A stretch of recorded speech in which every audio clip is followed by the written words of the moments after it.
नमस्ते, मैं doctor Pradeep वर्घानी, cardiologist. और जैसा कि आप सभी जानते हैं कि अलग अलग topics, heart health awareness, ECGs, chest pain, इसके बारे में हमने बात की है। अब आज एक इंटरेस्टिंग टॉपिक पे बात करने वाली है, वो है कि क्या सच में डॉक्टर बनने की ज़रूरत है, क्या डॉक्टर बनना चाहिए। जो बच्चे अभी 10वीं में है, 11वीं में, 12वीं में है, अब नीट के लिए प्रिपेयर कर रहे हैं, उनके लिए और उनके पेरेंट्स के लिए और उनके अभिभावक के लिए ये वीडियो बहुत ज़रूरी है। तो एक डॉक्टर, जब 15-20 साल की ये बात है कि जब मैं आपके फेज में था, तब डॉक्टर बहुत ही उसमें ग्लैमर था। लोग डॉक्टर को एक सोशल सर्वेंट जैसे देखते थे, लोग भगवान मानते थे। सही बोले तो, लोग भगवान मानते थे कि डॉक्टर भगवान के करीब होता है। डॉक्टर और भगवान एक जैसे होते हैं, जो मानवों में भगवान है वो डॉक्टर। लेकिन अब चीज़ें ऐसी नहीं रही। अभी एक डॉक्टर एक सर्वेंट हो गया है। डॉक्टरी पेशा एक जॉब है। लोग इसे बिजनेस मान रहे हैं, लोग इसे मान रहे हैं कि ये एक धंधा हो चुका है।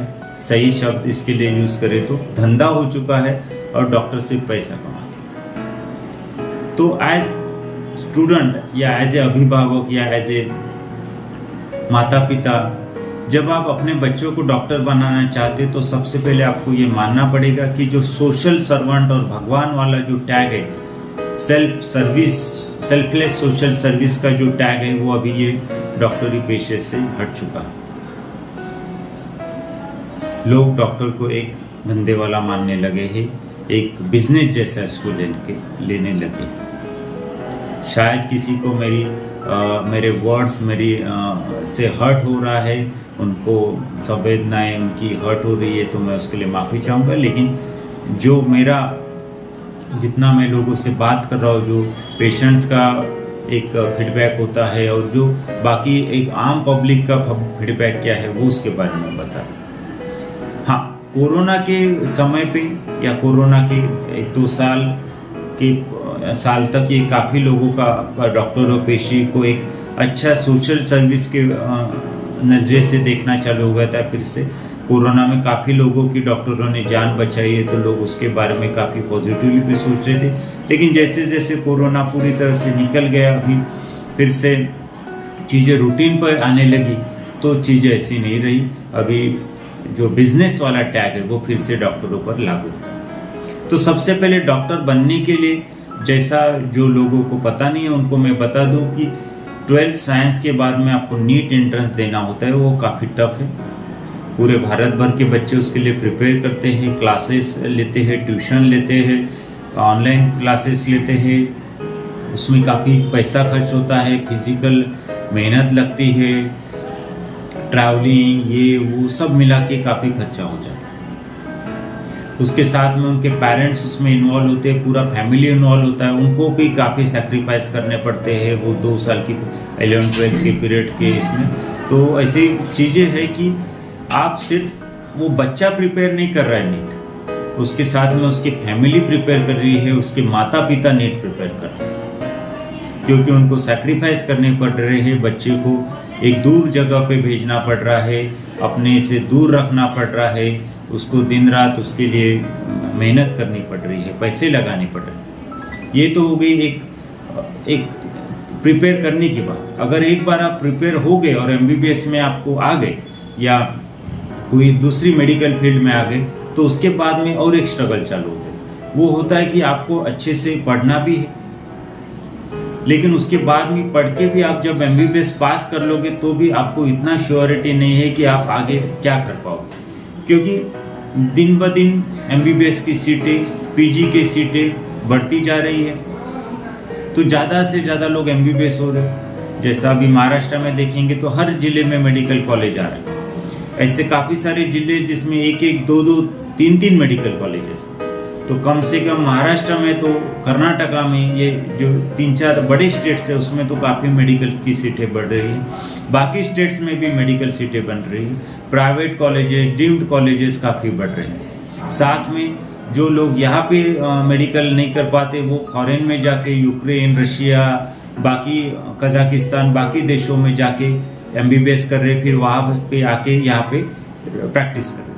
तो एक डॉक्टर बनने का ट्रेंड है, उसमें काफ़ी ज़्यादा नंबर में लोग डॉक्टर बन रहे हैं। तो जब इतने सारे डॉक्टर प्रैक्टिस में आएंगे, जॉब में आएंगे, तो उनको कैसा होगा, तो उनका इनकम कितना होगा, उनको क्या गवर्नमेंट जॉब्स मिल पाएंगे, उनको या कॉर्पोरेट जॉब मिल पाएंगे, उनको खुद का प्रैक्टिस सेट कर पाएंगे। तो उसके बारे में है कि गवर्नमेंट तो लिमिटेड जॉब्स दे पाएगी, जितने मेडिकल गवर्नमेंट हॉस्पिटल से उतने ही मिलेंगे। कॉर्पोरेट में आपको जाएंगे तो आपको कुछ ना कुछ एक्सप्लॉयटेशन का सामना करना पड़ेगा। जितने ज़्यादा लोग रहेंगे उतना वो सैलरी कम कोट करेंगे, क्योंकि सप्लाई और डिमांड का हिसाब इसमें भी लागू होगा कि कैंडिडेट्स अगर ज़्यादा है और सीट कम है, तो फिर जो कम इसमें तैयार हो रहा है, जो कम सैलरी पे तैयार हो रहा है, उसको रिक्रूट किया जाएगा। सीधी बात है। तो ये सब जगह लागू होता है। ये आखिर में एक कॉर्पोरेट हॉस्पिटल या कोई कंपनी का हॉस्पिटल हुए एज ए बिजनेस जैसा ही रन होता है।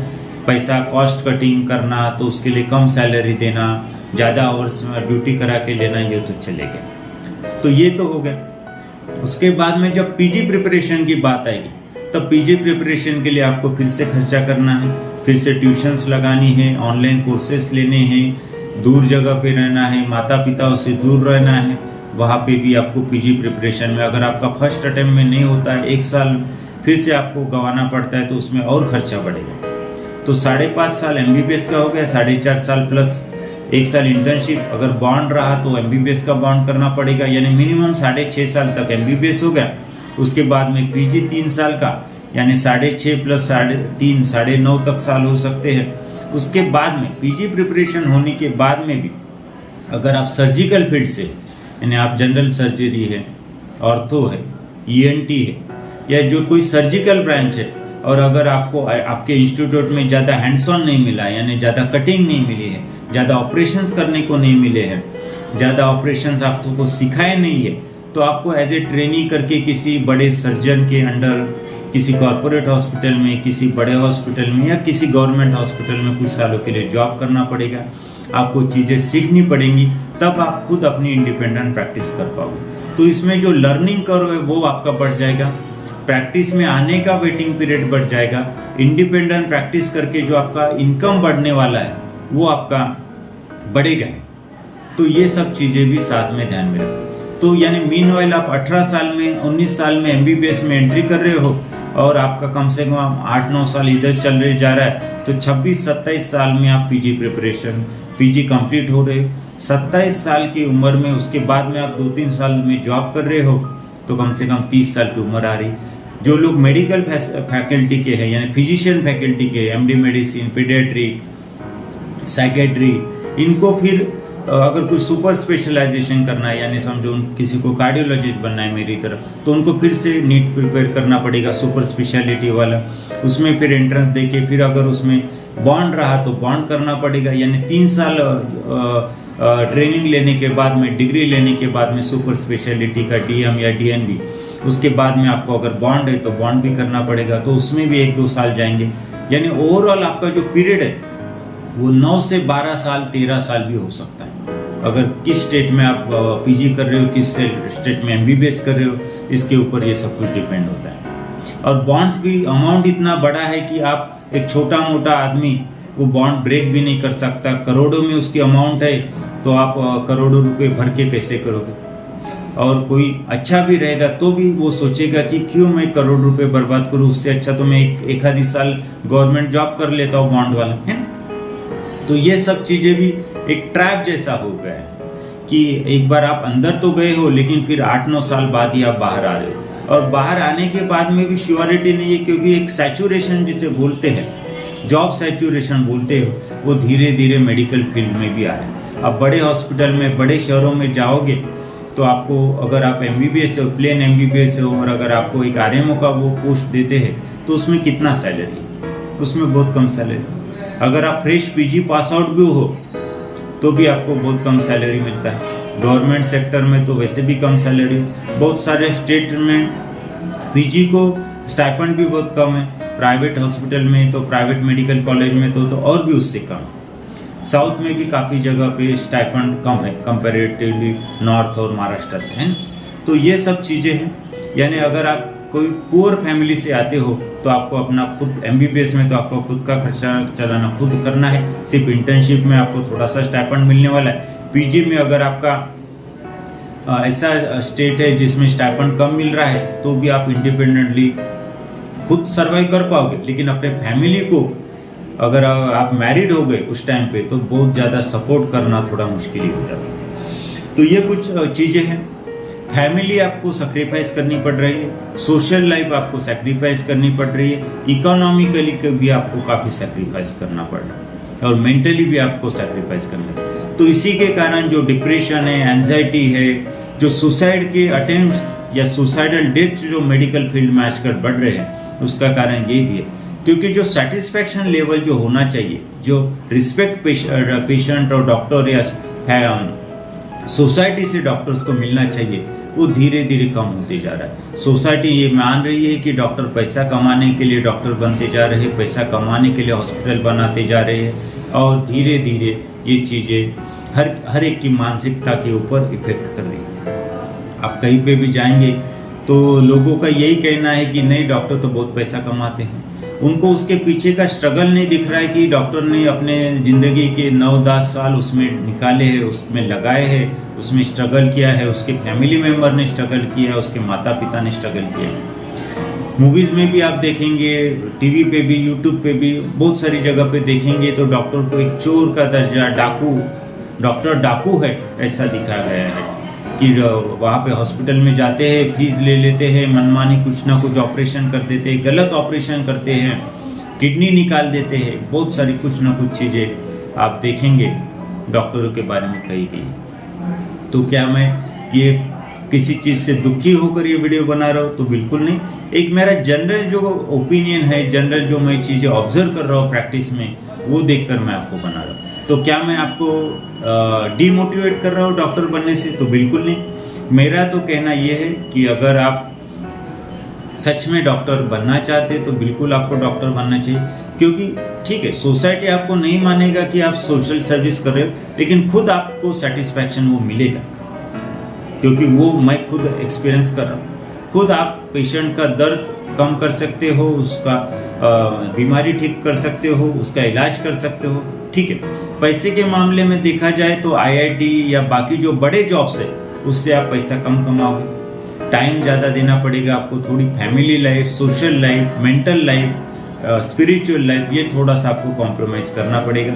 लेकिन एक लॉन्ग टर्म, यानी एक बार आप प्रैक्टिस में आ गए, उसके 5 या 10 साल बाद आप लॉन्ग टर्म में इसके फायदे अच्छे हैं। एक मेंटल, इकोनॉमिकल और सोशल स्टेबिलिटी है। क्योंकि इसमें कैसा सेल्फ सर्विस जैसा, यानी अगर आपको जॉब मिला भी नहीं या जॉब के साथ साथ में आप प्रैक्टिस कर सकते हो, किसी बड़े हॉस्पिटल को ज्वाइन हो सकते हो, कॉर्पोरेट हॉस्पिटल में ज्वाइन हो सकते हो, और धीरे धीरे जैसे आपकी प्रैक्टिस बढ़ती जाएगी, आपका नाम बढ़ते जाएगा, आप अच्छा काम करते जाओगे, वैसे आपका रेपुटेशन भी बढ़ते जाने वाला है। तो लॉन्ग टर्म आपको अच्छा रिजल्ट मिलने वाला है। लेकिन अगर आप शॉर्ट टर्म में सोचते हो, जैसा IIT और बाकी जॉब्स को हम देखते हैं कि 4 साल का इंजीनियरिंग या जो भी है इंजीनियरिंग या उनका PG हो गया तो उनको बड़े से करोड़ों के या उससे भी ज़्यादा ऑफर्स आते हैं, वैसा आपके साथ में होने वाला नहीं। आप वो तो भूल जाइए। आपको स्ट्रगल करना है, आपको मेहनत करना है, आपको लगे रहना है। अगर आपको कंसिस्टेंसी, मेहनत करने की आप में क्षमता है तो ही मुझे लगता है मेडिकल फील्ड आपके लिए है, नहीं तो मेडिकल फील्ड आपके लिए अच्छी फील्ड नहीं है। आपको कोई दूसरी फील्ड ये करनी चाहिए, दूसरा कोई साथ में, आपके साथ में एक एम्पैथी आप में होना चाहिए। आपका नेचर एक काइंड होना चाहिए। लोगों के दुख दर्द के बारे में सोचने की, उनकी जगह अपने को लाके सोचने की आप में क्षमता होनी चाहिए, तभी आप वो अच्छा कर पाओगे। क्योंकि ये फील्ड एक ह्यूमन को ट्रीट करता है, एक मशीन को ट्रीट नहीं करता। आपको उसकी फैमिली प्रॉब्लम्स, उसके सोशल प्रॉब्लम्स, उसके इकोनॉमिक प्रॉब्लम्स, उसकी मेंटल स्टेट, ये सब चीज़ें सोचकर उसके हिसाब से दवाई और ट्रीटमेंट देना पड़ता है। उसके हिसाब से उससे बात करनी पड़ती है, उसके हिसाब से उसके रिलेटिव्स की, उसकी फैमिली मेम्बर्स की काउंसलिंग करनी पड़ती है, उसके हिसाब से उसको ट्रीटमेंट ऑप्शन देने पड़ते हैं। तो ये सब चीज़ें रहती हैं। लेकिन आप मानिए जरूर, मेरी ये पर्सनल सलाह है कि अगर आप सच में इसमें इंटरेस्टेड है तो ज़रूर आपको डॉक्टर बनना चाहिए। काफ़ी इंटरेस्टिंग फील्ड है, काफ़ी नई नई चीज़ें, नए नए लोगों से आपको मिलना होता है, नए लोगों से आपकी दोस्ती होती है, कुछ नया सीखने को मिलता है, कुछ नया करने को मिलता है। और एक मेहनत जो होती है, वो डॉक्टर जितना मेहनत करता है उतना कोई फील्ड में कोई मेहनत नहीं करता है। दिन में भी काम करते हैं, रात में भी इमरजेंसी आती है तो काम करते हैं। एज ए कार्डियोलॉजिस्ट मैं तो आपको बोल ही सकता हूँ, क्योंकि तो मेरी इमरजेंसी ब्रांच है। कभी भी मुझे आना पड़ता है हॉस्पिटल, कभी भी एंजियोग्राफी, इमरजेंसी एंजियोप्लास्टी करनी पड़ सकती है, आईसीयू में पेशेंट देखने होते हैं, तो ये सब चीज़ें रहती है। लेकिन हाँ, बिल्कुल बहुत ही ज़्यादा इंटरेस्टिंग फील्ड है। और जितना टेक्नोलॉजी और बाकी चीज़ें एडवांसमेंट मेडिकल फील्ड में आ रही है, कमाल की, अगले 10 साल में बहुत काफ़ी कमाल की चीज़ें होने वाली है। और medical field as a research, as a technology काफ़ी एडवांस होने वाला है। और आप देख ही रहे हैं कि अमेरिका में, कनाडा में, काफ़ी यूरोपियन देशों में सबसे ज़्यादा डॉक्टर जो है वो इंडियंस ही है। तो मुझे लगता है कि हाँ, इंडिया का बोलबाला मेडिकल फील्ड में तो होने ही वाला है। तो ज़रूर इसके बारे में, डॉक्टर फील्ड के बारे में, डॉक्टर बनने के बारे में आप क्या सोचते हैं, ज़रूर मुझे कमेंट सेक्शन में बताइए। और अगर आपको लगता है कि ये वीडियो आपके लिए आपका कुछ ये करता है, वैल्यू ऐड करता है आपकी ज़िंदगी में, आपको कुछ नई प्रेरणा देता है, इंस्पायर करता है, और दूसरी बाजू भी दिखाता है, यानी कॉइन्स के जो 2 बाजू होते हैं वो भी दिखाता है, ज़रूर तो ये वीडियो को अपने दोस्तों के साथ में शेयर कीजिए। थैंक यू, धन्यवाद, जय हिंद।